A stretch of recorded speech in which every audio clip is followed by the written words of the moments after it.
Almirante, desde el título de su libro, Rehén por siempre, hay por supuesto una sensación de frustración, de impotencia, de ingratitud quizás frente a lo que se hizo.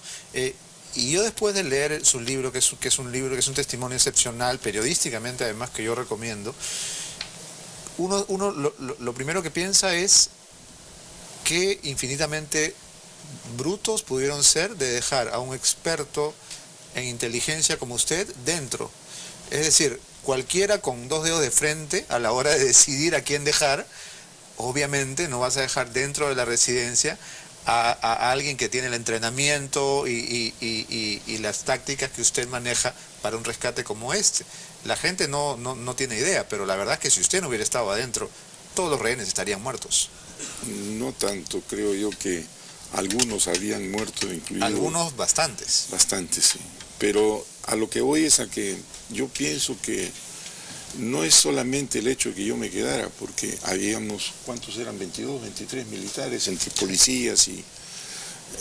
no significábamos, desde el punto de vista de rehén, como ser humanos, no significábamos una diferencia.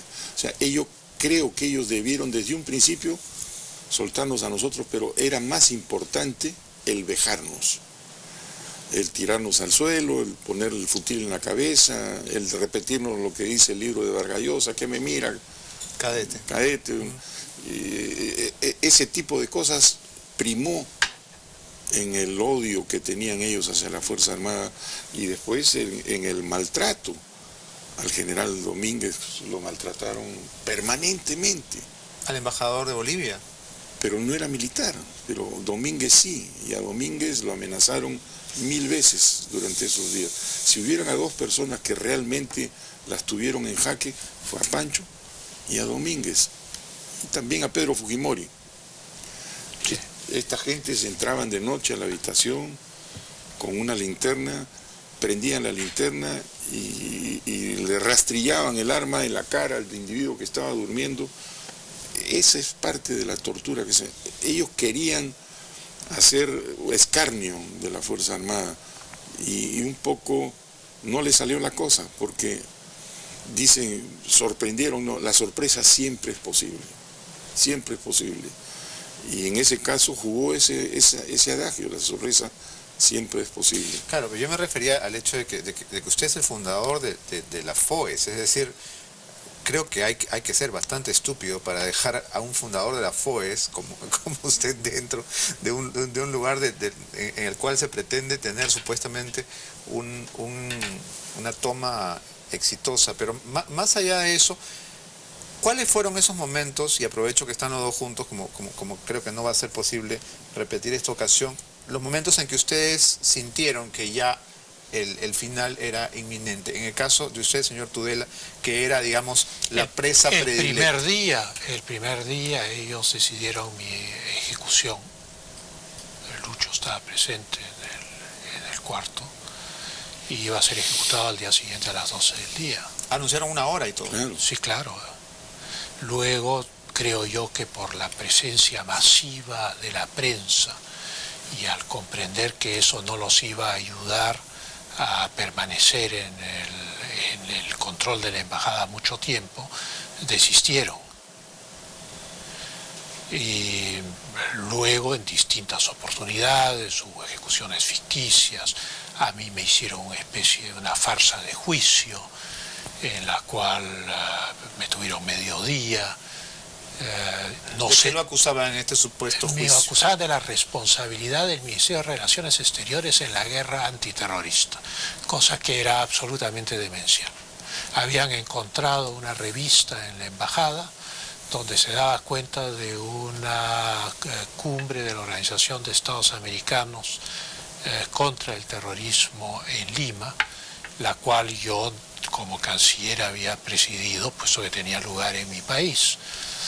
Pero esto era una política internacional de todos los países del hemisferio.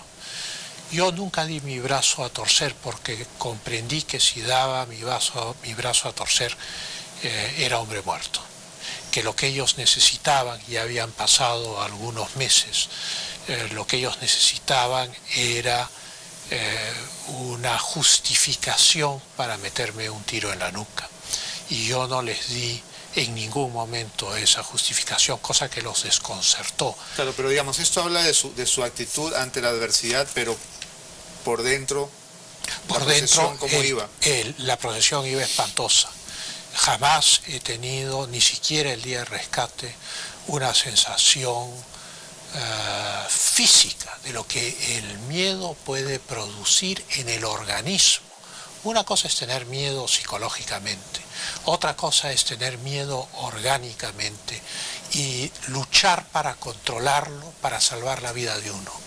Y durante esas 4 horas que duró esta